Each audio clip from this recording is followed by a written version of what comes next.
Hello everyone, स्वागत है आपका आज के सेशन में। आज के सेशन में हम लोग एसएससी CHSL 2019 के कुछ एक क्वेश्चंस जो कि पूछे गए थे मॉर्निंग शिफ्ट में, उनको हम लोग डिस्कस करने वाले हैं। सबसे पहला क्वेश्चन है सेंटेंस इंप्रूवमेंट के ऊपर।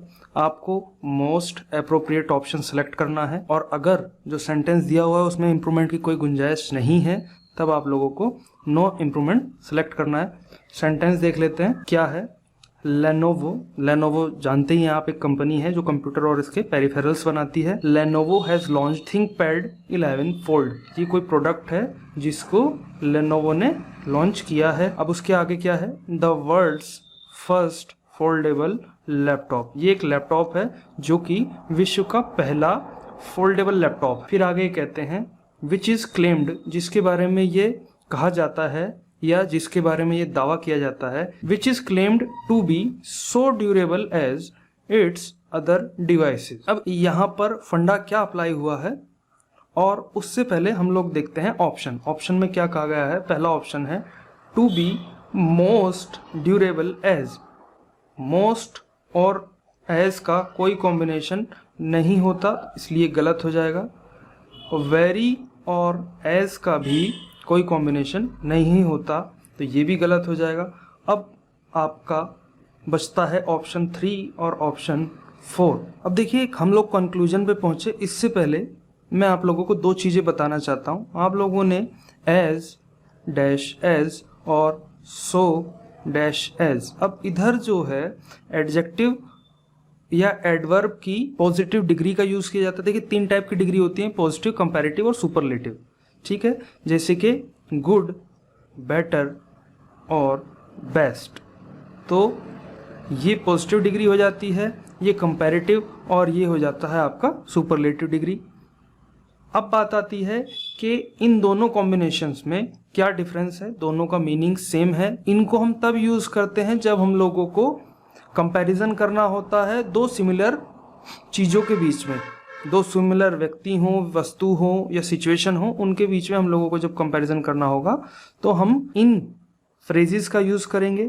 दोनों में डिफरेंस क्या है, मीनिंग सेम है। डिफरेंस समझ लेते हैं। डिफरेंस ये है कि एज डैश एज का प्रयोग आप नेगेटिव और पॉजिटिव दोनों सेंस में कर सकते हैं, जबकि सो और एज का प्रयोग आप केवल जब सेंटेंस नेगेटिव होगा तब आप लोग यूज़ करेंगे।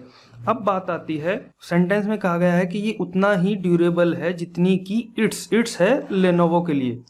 ये उतना ही ड्यूरेबल है जितनी की इसकी और डिवाइसेस। तो अब हम यहाँ पर अगर सपोज करिए which is claimed not to be, अगर हम यहाँ पर नॉट का यूज करते, सेंटेंस नेगेटिव हो जाता, तब हमारा ये ऑप्शन और ये ऑप्शन दोनों ही ठीक था। लेकिन अब चूंकि सेंटेंस केवल पॉजिटिव है तब हम लोग यूज करेंगे option 4th। Option 4th is the right answer. अब हम चलते हैं अगले क्वेश्चन की तरफ। इस क्वेश्चन में आप लोगों को एरर बतानी है। When I met Akbar Padamsee. Akbar Padamsee कोई व्यक्ति है जिनके बारे में सब्जेक्ट कह रहा है कि जब मैं उनसे मिला, किनसे मिला, अकबर पदमसी से मिला।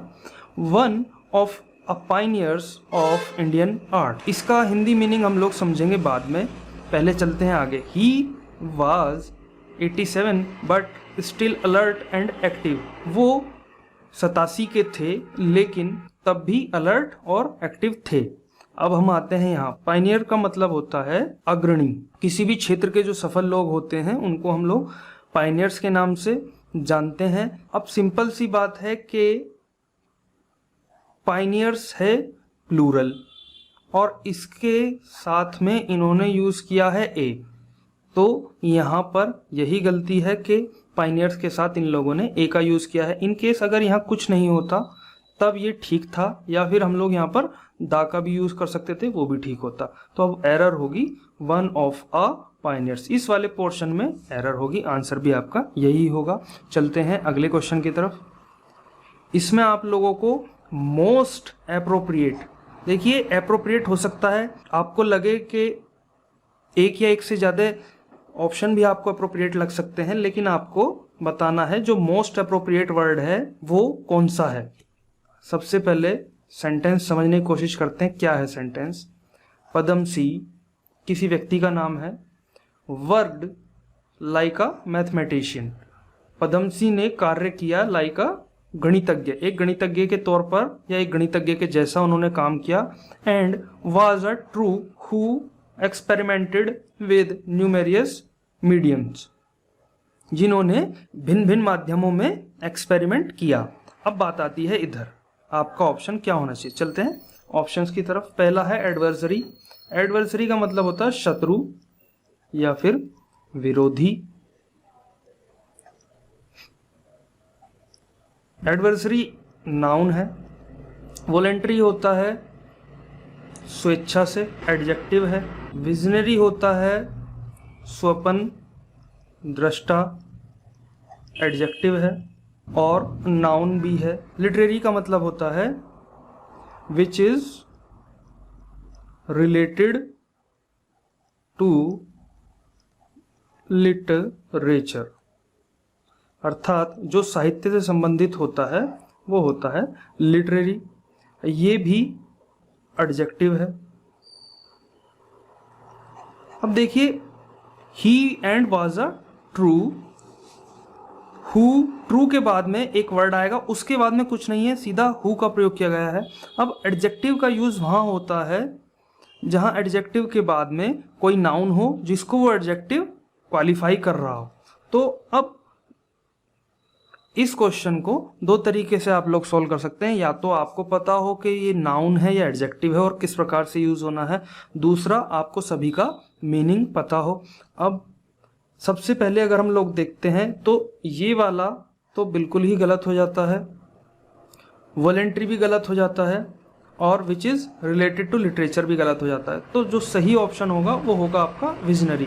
Padamsee worked like a mathematician, अर्थात पद्मसी ने एक गणितज्ञ की तरह कार्य किया और वाज अ ट्रू विजनरी, और एक सच्चे स्वप्न दृष्टा थे जिन्होंने या जिसने एक्सपेरिमेंट किया भिन्न भिन्न माध्यमों में। चलते हैं अगले क्वेश्चन की तरफ। Select the most appropriate word if the video clip, यदि video clip of the murder, यदि हत्या की video clip had not been shared on social media, social media पर शेयर नहीं की जाती, द वर्ल्ड जो विश्व है, लाइकली का मतलब होता है संभावना, सेंटेंस का अर्थ होगा विश्व संभवतः हैव रिमेन्ड रहता ऑफ द ट्रेजेडी।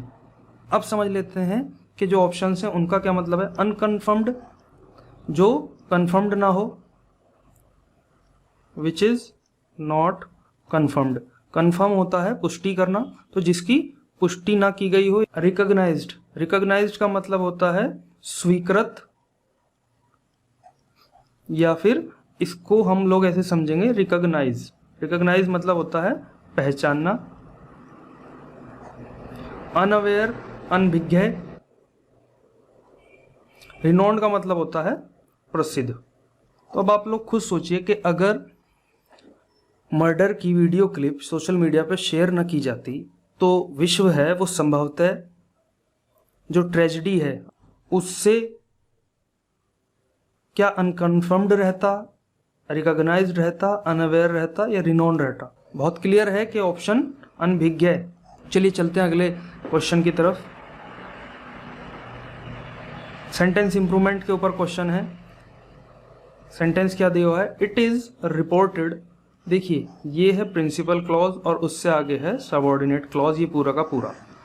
अब आगे समझते हैं। इट इज रिपोर्टेड, ये है पैसिव वॉइस में, तो ऐसा रिपोर्ट किया जाता है। इट इज रिपोर्टेड का मतलब होगा ऐसा रिपोर्ट किया जाता है कि प्रतिदिन India witnessing the death of over 2000 babies aged less than 1 years.